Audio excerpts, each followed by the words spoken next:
Hanya memang persoalannya itu tadi, ini belum menjadi sense of belonging gitu, rasa kepemilikan dan keinginan masyarakat secara keseluruhan. Ini masih menjadi isu elit. Coba isu Madura muncul, wah paling orang-orangnya itu aja.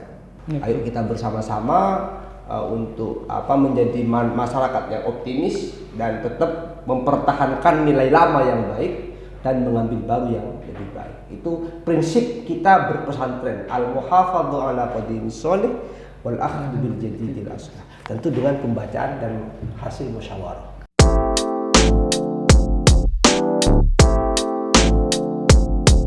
Assalamualaikum warahmatullahi wabarakatuh. Tretan Jawa Pos Radar Madura, ketemu lagi bersama saya Franky Wirananda, redaktur Jawa Pos Radar Madura dalam program Madura Talk, programnya Jawa Pos Radar Madura. Kali ini saya kedatangan tamu yang istimewa, spesial. Beliau generasi milenial yang luar biasa. Beliau adalah Gufron Siroj yang saat sekarang menjabat sebagai Sekretaris PW GP Ansor Jawa Timur. Assalamualaikum Gufron. Waalaikumsalam Mas. Katina apa kabar? Sehat lah, alhamdulillah. Gufron ini Tretan Jawa Pos Radar Madura memiliki pengalaman yang luar biasa di organisasi. Sangat banyak sekali organisasi yang ditempa oleh beliau, mulai dari tingkat nasional hingga sekarang mengabdi di Jawa Timur. Bisa disapa dulu Tretan Jawa Pos Radar Madura.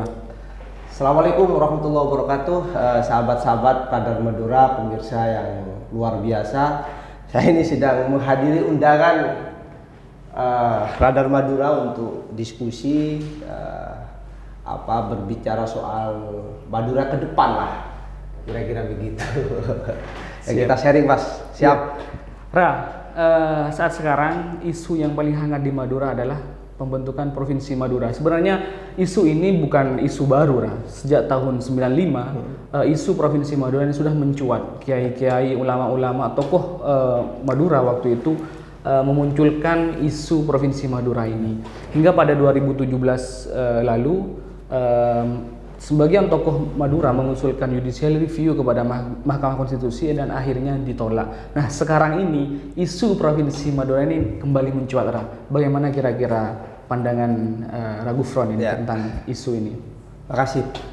Begini, tentu saya sebagai generasi milenial generasi muda yang harus selalu beradaptasi dengan arus perubahan zaman, tentu sangat mengapresiasi dan menyambut baik gitu ya apa yang menjadi dorongan serta keinginan masyarakat misalkan tentang terwujudnya Madura sebagai provinsi gitu ya. Ya benar tadi bahwa memang isu Madura provinsi itu sudah lama Mas. Sudah lama dan kami juga punya beberapa catatan penting terhadap pengawalan isu Madura ini. Kenapa ini kok pasang surut gitu ya? Pasang surut. Sebentar-sebentar muncul, sebentar-sebentar hilang begitu isu ini gitu. Ya sebenarnya banyak faktor sih. Tapi begini, saya sebagai generasi muda tentu mengapresiasi mengucapkan terima kasih lah kepada sesepuh, pada Abah Zaini dan tokoh-tokoh termasuk panjenengan juga yang menjadi bagian dari panitia itu sangat top banget lah, mantap karena keinginan besarnya yang untuk memajukan Madura ini secara keberadaannya di kancah nasional. Tentu saya mengucapkan terima kasih dan top banget lah saya kira. Hanya memang yaitu tadi catatan kami adalah bahwa sejauh ini memang kalau kita mau jujur ini kan hanya menjadi isu elit gitu loh. Baru menjadi isu elit, tidak menjadi konsumsi publik yang masif di tingkatan grassroots. Di tingkatan grassroots juga di tingkatan ini, karena memang ya itu tadi saya melihat memang pertama faktanya misalkan langkah administratif sampai hari ini tidak dilakukan gitu loh. Jadi hanya berupa kalau bahasanya Antonio Gramsci itu war of opinion gitu.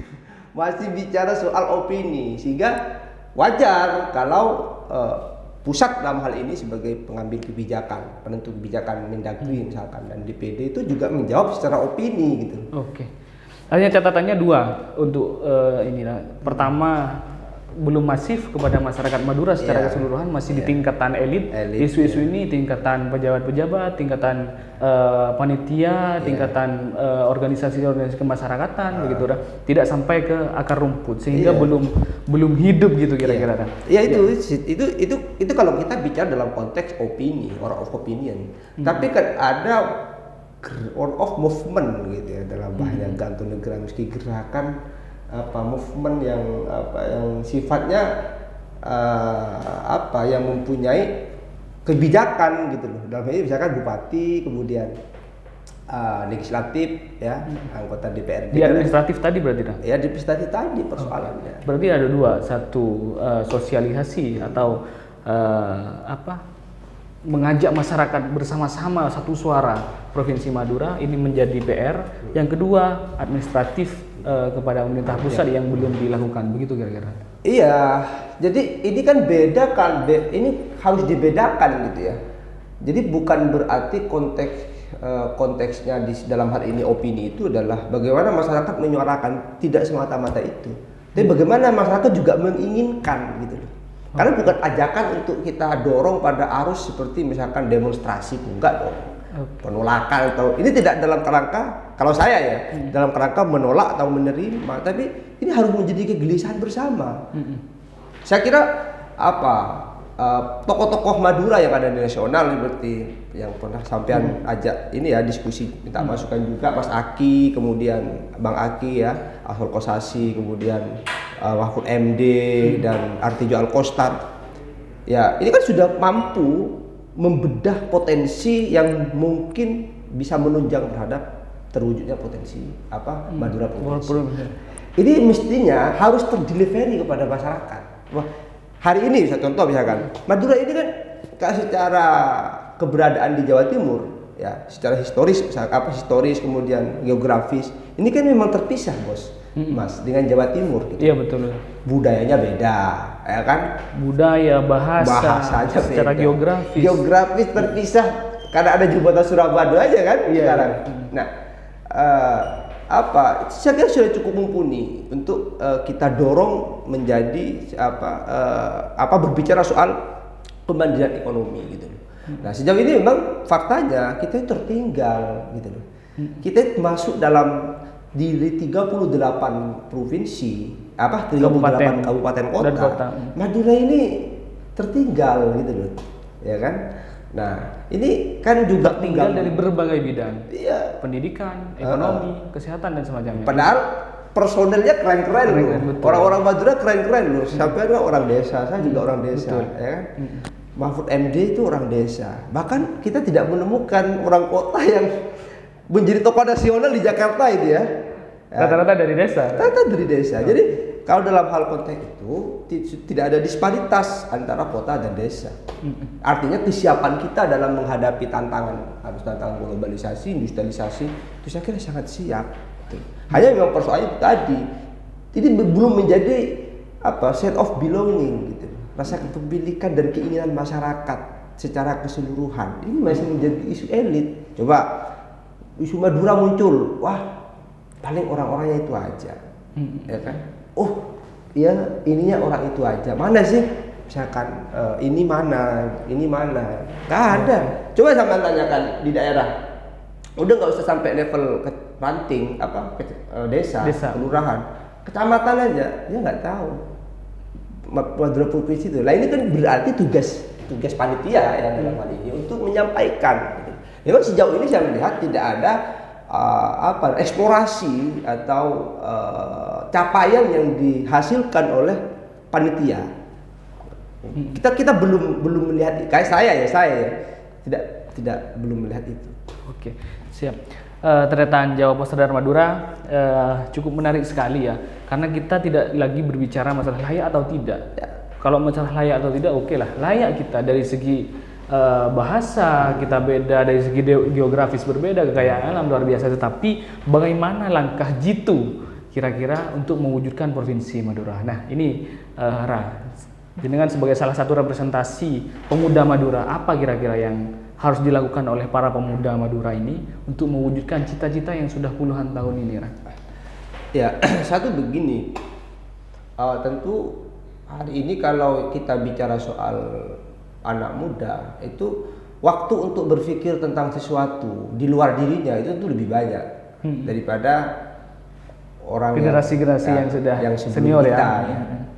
Ya, contoh kita ini di Madura itu banyak sekali organisasi kepemudaan. Ya.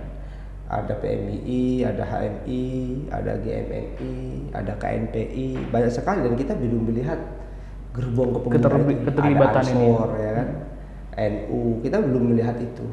Nah, kalau kita mau serius bicara soal ini, ya saya kira perlu diadakan sebuah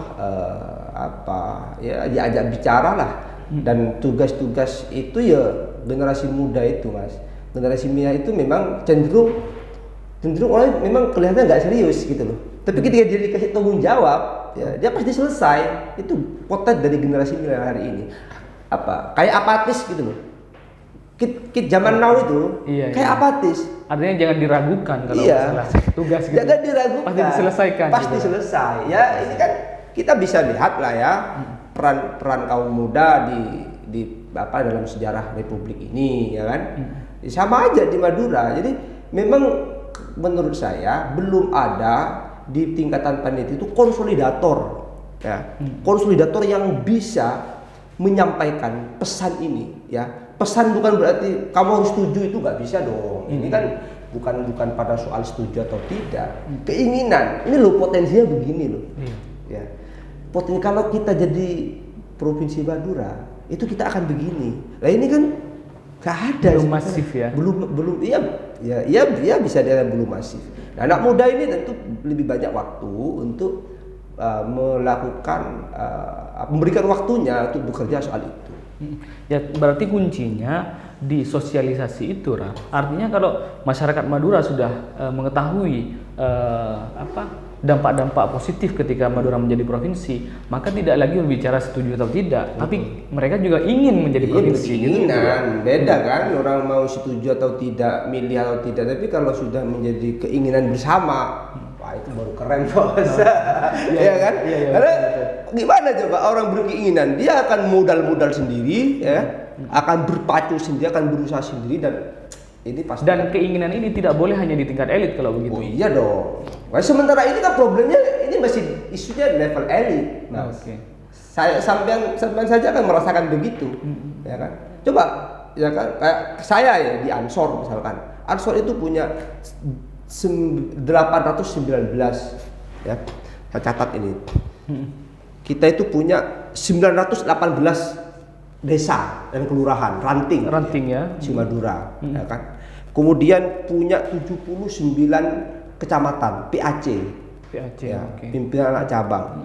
Kemudian punya 4 pimpinan cabang. Nah, itu kita punya ada tokoh-tokohnya semua di situ. Ada tokoh intelektual, ada tokoh politik, ya kan. Banyak loh kader Ansor yang jadi kepala desa. Banser itu ada kepala Banser di salah satu kecamatan di Sampang, itu banyak sekali, di Sumeneb banyak sekali itu. Nah, kemudian yang jadi kiai ada di jalur Ansor, majelis dikir yang itu bersentuhan terus dengan masyarakat. Ya kan, ketuanya itu pasti dengan level dengan semua aspek level masyarakat bersentuhan. Artinya kalau Ansor bergerak ini tidak akan terjadi disparitas informasi. Ya itu panitia lah yang bisa, gambaran saya begitu. Karena memang itu tadi sampai kita sepakat bahwa ini memang hanya menjadi isu elit, maka saya gambarkan bahwa kalau generasi muda yang dilibatkan, tentu generasi muda lebih banyak waktu untuk berdiskus dan bekerja untuk itu. Peran pemuda kira-kira dalam mewujudkan Provinsi Madura ini, ini kan saya rasa begini, ini sudah banyak kekuatan kita, kekuatan, tinggal dipilah-pilah saja. Ini si A ini mengurusi apa, si B mengurusi apa, si C mengurusi apa. Nah, pemuda ini ada di bagian mana kira-kira? Ya, saya kira begini, saya kira pemuda itu produktif, Mas, hari ini. Generasi kita, generasi milenial itu pemuda-pemuda produktif. Jadi kita yang akan menikmati bonus demografi. Madura ini saya kira kalau menjadi provinsi misalkan 5 3 sampai 5 tahun lagi, ya yang akan menikmati bonus demografi itu adalah Provinsi Madura. Generasi muda maksudnya? Generasi mudanya. Satu misalkan, bicara soal wirausaha pemuda. Mana coba? Hari ini berbisnis itu ya berbasis teknologi dong. Iya. Ya kan? Apa hari ini? Dan itu yang bisa melakukan generasi muda. Artinya saya tidak mengatakan bahwa generasi tua tidak bisa melakukan, enggak. Tapi kesiapan dalam menghadapi tantangan zaman serta perubahan arus ini generasi muda. Artinya perjuangan ini nanti akan diwariskan hasilnya kepada generasi muda, gitu. Saya husnudon saya kepada para panitia itu memikirkan anak cucunya. Kayak Abah Zaini misalnya kan, termasuk panjenengan dan stakeholder yang lain itu pasti memikirkan, wah ini Frankie dan anak-anaknya itu harus menikmati perjuangan saya. Kira-kira begitu. Karena beliau secara umur ini kan sudah luar biasa mau berpikir di luar dirinya itu. Oke. Kalau memang Provinsi Madura untuk anak muda nanti, berarti sekarang juga harus terlibat dalam perjuangan ini, Ram? Ya, pasti dong, pasti dan kalau kita misalkan diberi kepercayaan, anak muda itu kalau diberi kepercayaan sekali lagi, saya pastikan akan beres. Akan selesai gitu ya. Tentu dosisnya juga diukur beda dengan dosis Abah, ya kan? Iya, betul. Dosisnya Abah itu kan mesti dosis tinggi. Kalau kita itu ya standar semangat yang kita milikin itu pasti akan dipersembahkan untuk kebaikan agama dan bangsa. Termasuk menyelesaikan 2 PR tadi, Ram?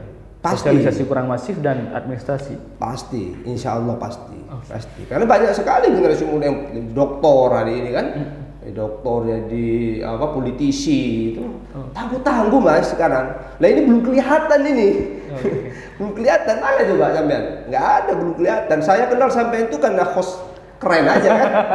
Iya.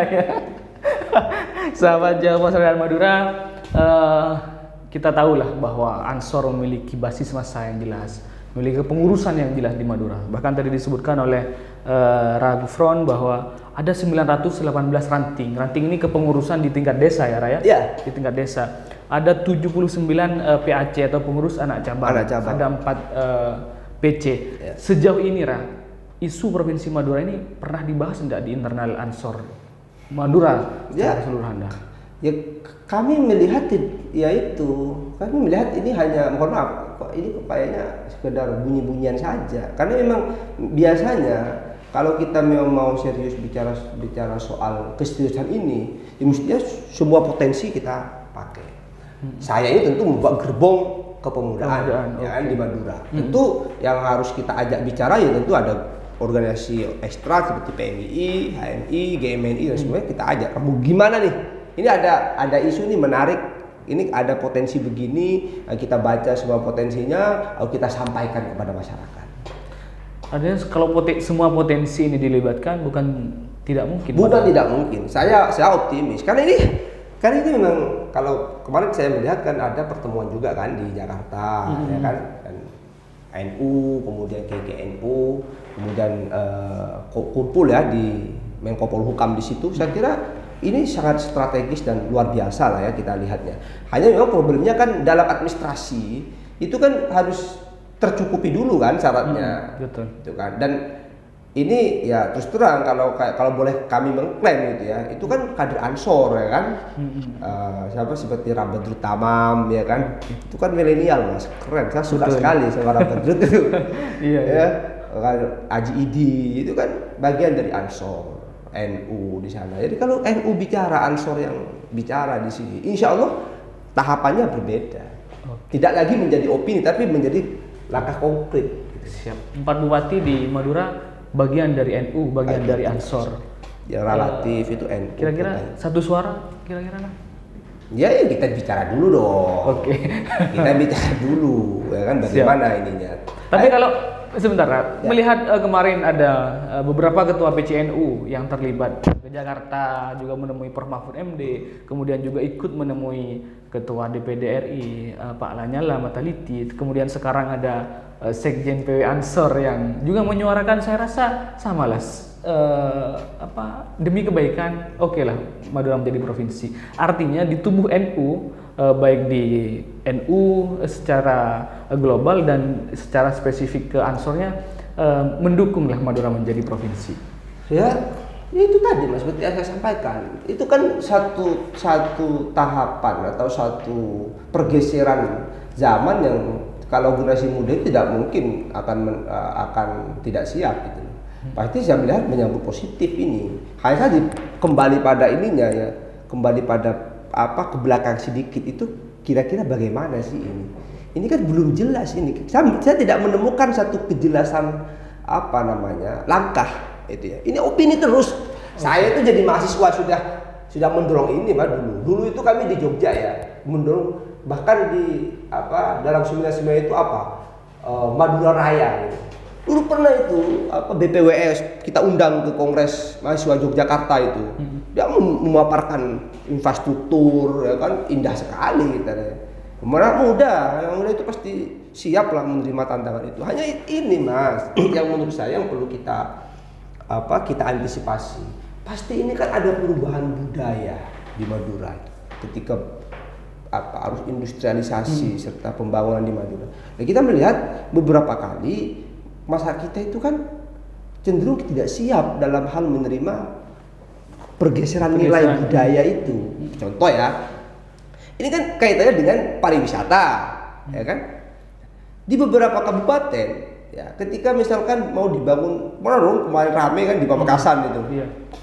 Ada investor mau masuk bangun ini, ya sudah penolakannya luar biasa. Bagaimana kalau jadi provinsi, ya kan? Nah ini kan PR besar. Di situ makanya di situ harus disampaikan secara komprehensif. Enggak bisa dong. Kita hanya mau menerima dari sisi ekonomi dalam perspektif sumber daya alam yang megas misalkan. Ini ada potensi wisata yang harus juga akan dikembangkan. Atau secara otomatis mesti juga akan mengarah pada pengembangan yang luar biasa. Ya sudah otomatis dong. Iya. Sudah otomatis gimana coba? Nanti di situ ada penambahan ya. Ada Kapolda, iya, ya kan? Mapolda, ada Pangdam, ada DPRD provinsi, ya kan? Ada provinsi. Nah, dinas pariwisata provinsi. Ya, di mana? Ini pernah nggak kita membayangkan itu? Saya belum pernah melihat tokoh-tokoh atau para pengembang wisata seperti sampean kan aktivis pariwisata nih. Saya lihat di story-nya itu kan. Saya itu kan generasi milenial itu bukunya di story Mas. Sesuatu itu kan. Dan di media, wah Mas Prengki sedang bicara soal pariwisata. Wah ini pas ini. Ya kan? Nah, kira-kira pernah nggak terbayang itu? Bagaimana? Contoh konkret itu di Pamekasan kemarin Sinema itu apa? Sinema Mall ya. Sinema Mall. Itu aja ditolak, ya kan? Ditolak. Bagaimana kalau nanti jadi provinsi Madura? Tetapi begini catatan saya, gerakan provinsi Madura ini yang paling banyak terlibat adalah kiai-kiai di Madura, ulama-ulama di Madura, entah itu tergabung di organisasi Basra dan semacamnya. Itu artinya urusan pergeseran budaya, kesiapan itu sepertinya sudah dipahami lah oleh beliau-beliau. Artinya ketika Madura menjadi provinsi, ini masyarakat sudah siap gitu Ya. Barangkali begitu. Iya, itu kan asumsi ya, subjektif. Ya, asumsi. Kita melihat faktanya saja. Fakta dari beberapa cek ombak kemarin di Pamekasan mau dibangun itu, wah itu kayak menolak apa aja kan? Nggak, artinya begini, berarti kan ini perlu pemahaman serta keselarasan berpikir atau kesamaan persepsi. Ini harus disampaikan, nggak bisa dong tiba-tiba. Belum lagi kita bicara soal kemampuan PAD, belum lagi kita berbicara karena kemampuan PAD itu kan juga akan menunjang. Oke lah, di beberapa tahun setelah ditetapkan jadi provinsi akan disupport oleh pusat. Kalau pengembangan ekonominya nggak jalan bisa rugi bos. Itu bisa diambil alih lagi, kan malu kita sebagai generasi muda. Itu efek dari kesiapan ya, Ra? Iya. Nah, kesiapan itu efek dari sosialisasi yang masif tadi. Artinya kembali ke persoalan yang dua itu tadi gitu, Ra. Sosialisasi yang masif dan urusan administrasi yang harus segera dituntaskan. Artinya ketika sosialisasi masif, masyarakat Madura satu suara, tetapi administrasi belum dipenuhi kan percuma juga nanti. Itu kan DPD itu kan sebenarnya kewenangannya DPD. DPD itu kan kita punya dua di Jawa Timur ya. Di Madura itu ada Mas Nawardi. ya kan? Itu dong nanti kalau misalkan ini kita bisa nanti menghadirkan beliau sama Pak Lanyala Ansor yang memfasilitasi karena tenaganya lebih energik kan, kumpul dalam satu ini disampaikan. Jangan sampai nanti sudah setuju semua di beberapa hal nggak setuju kayak pengembangan pariwisata ini kan kacau juga kan. Betul. Siap. Ra, 918 ranting itu kapan digerakkan untuk Provinsi Madura? Ra? Ya setelah ada pembicaraan, setelah kita diskusi tentu kan saya melihat di Unitomo ya, Unijoyo ini kan anggap pakar ya yang beliau yang konsen bicara soal potensi Madura itu kan, antara kajian intelektual. Saya kira kita perlu mendengarkan itu dulu. Kalau sudah firm, wah ini oke nih, kita kan harus baca, kita kan belum tahu, ini euforia saja kan. Kalau kita membayangkan deh, kalau ini jadi Provinsi Madura bisa saja kita kampanyekan ini kepada masyarakat melalui media sosial yang kita jaringan kita miliki, banyak masyarakat jadi senang itu.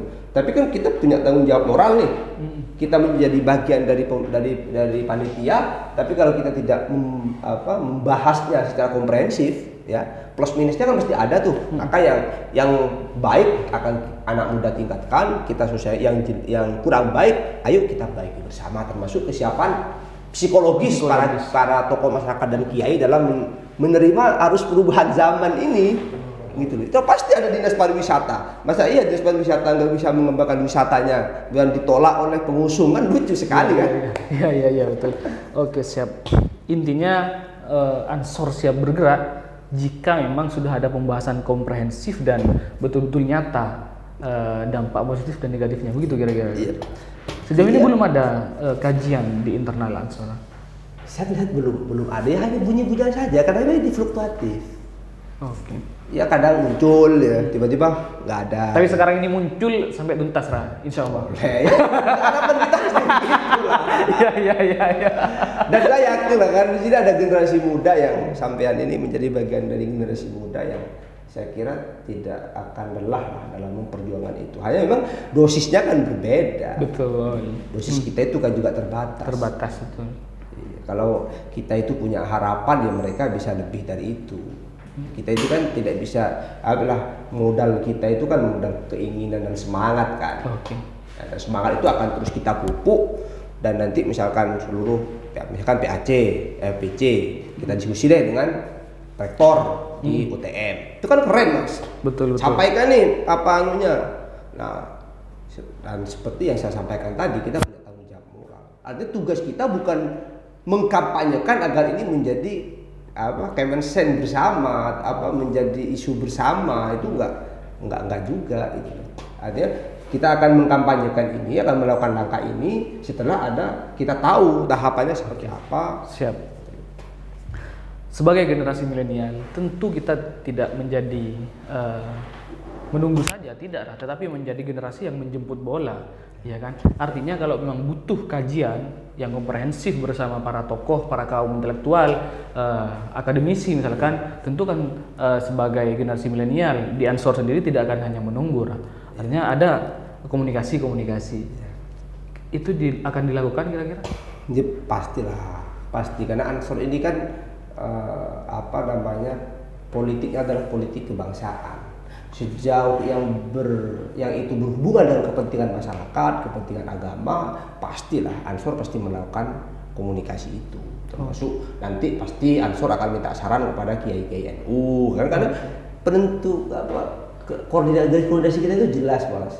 Kita itu punya ketua NU kalau di PC, kalau di PAC punya ketua MWC NU. Kalau di PW kayak saya itu punya ketua PWNU. Kalau di pusat ya Gus Yakut ya punya ketua PBNU. Jadi terlalu berkoordinasi. Namun itu tadi saya melihat dalam konteks Madura, karena memang terus terang di Madura itu kan secara politik itu kan yang dominan itu kan Nahdlatul Ulama, ya kan.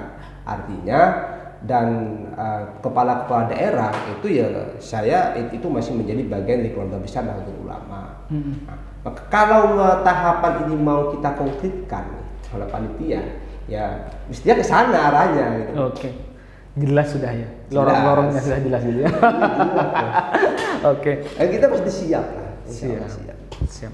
Ternyata Jawa Persaudaraan Madura, sepertinya perlu kita simak nih penyampaian dari Ragu Front selaku sekretaris PW GP Ansor Jawa Timur.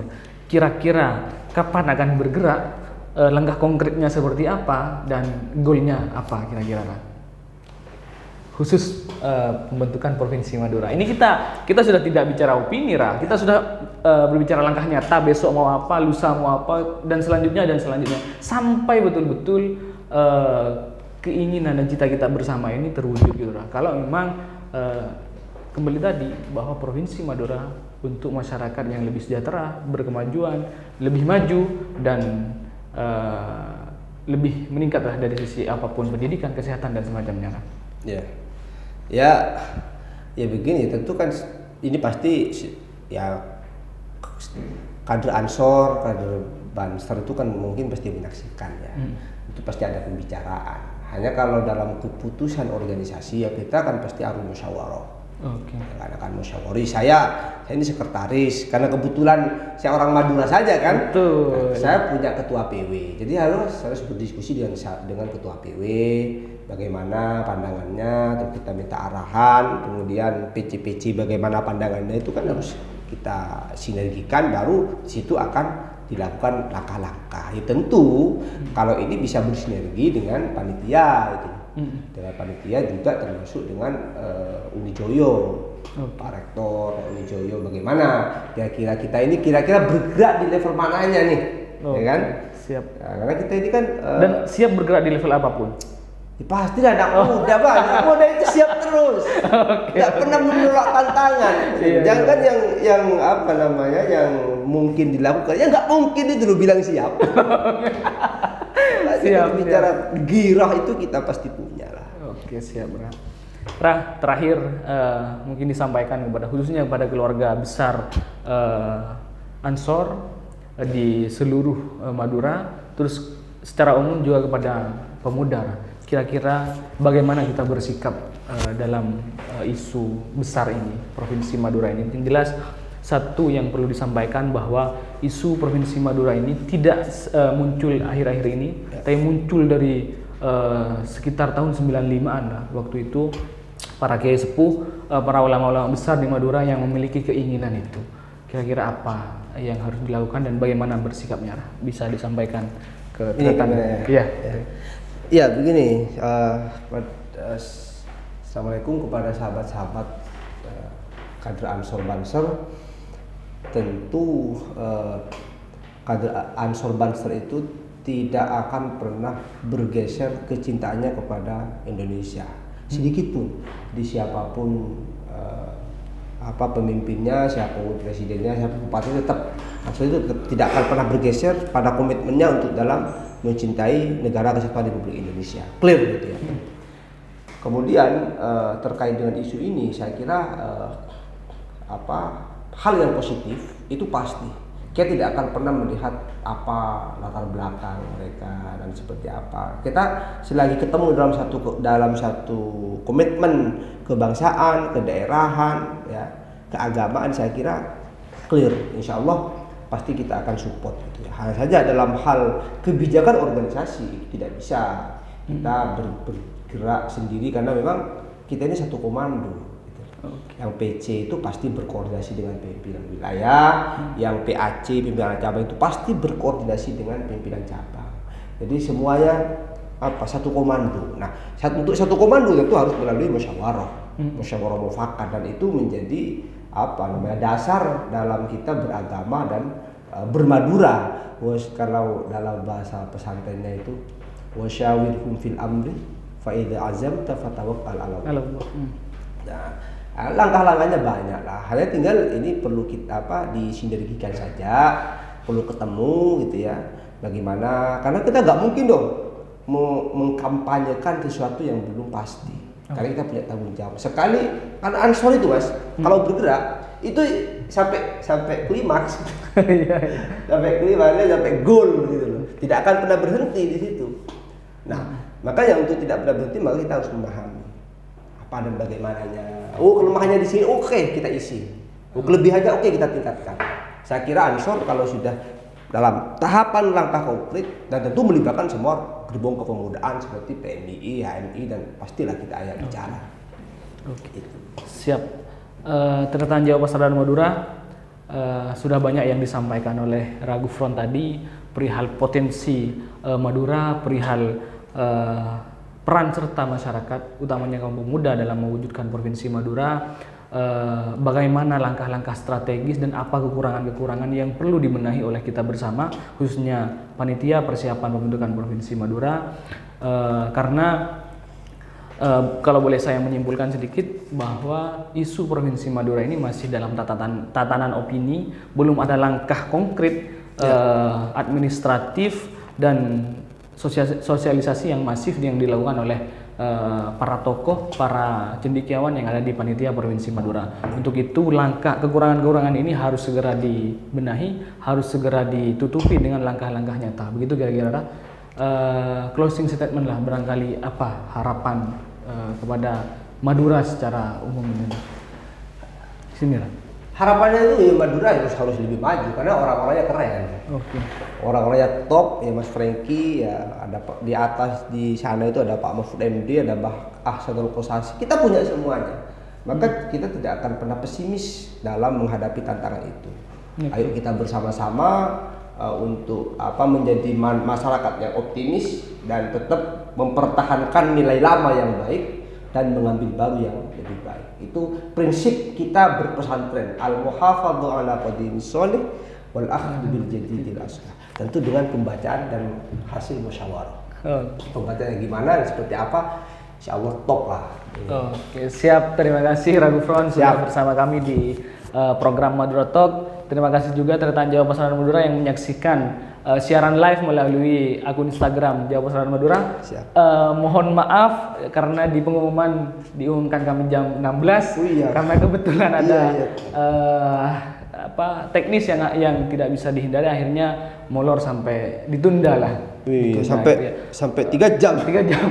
Jadi mohon maaf atas ketidaknyamanan ini. Akhiran dari kami, Allahul muwaffiq ila aqwamit thoriq. Wassalamualaikum warahmatullahi wabarakatuh. Waalaikumsalam. Salam matur. Salam.